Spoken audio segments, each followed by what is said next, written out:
ஆந்திராவில் முதல்வர் சந்திரபாபு நாயுடு தலைமையிலான தெலுங்கு தேசம் கட்சியின் ஆட்சி நடக்கிறது. இதற்கு முன் ஜெகன்மோகன் ரெட்டி முதல்வராக இருந்தபோது அப்போது எதிர்க்கட்சித் தலைவராக இருந்த சந்திரபாபு நாயுடு மீது பல்வேறு வழக்குகளை பதிவு செய்து தொல்லை கொடுத்தார்.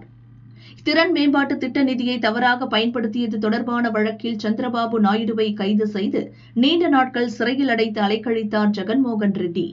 கடந்த 2024 நடந்த சட்டசபை தேர்தலில் சந்திரபாபு நாயுடு வெற்றி பெற்று முதல்வராக பதவியேற்றார். 2 ஆண்டுகளாக அமைதியாக இருந்த சந்திரபாபு நாயுடு தற்போது தன் ஆட்டத்தை ஆரம்பித்துள்ளார். ஜெகன்மோகன் ஆட்சி காலத்தில் நடந்த முறைகேடுகளை விசாரிக்க போலீசில் தனிக்குழுவை அமைத்துள்ளார். ஜெகனின் வலதுகரமாக செயல்பட்டு வந்த ஸ்ரீஹரி என்பவர் முதல்வரை அவதூறாக பேசிய வழக்கில் சமீபத்தில் கைது செய்யப்பட்டு சிறையில் அடைக்கப்பட்டார். இதையறிந்த ஜெகன்மோகன் சந்திரபாபு நாயுடு தன் வேலையை காட்ட துவங்கிவிட்டார். அடுத்ததாக என்னை தான் கைது செய்வார் என புலம்புகிறார்.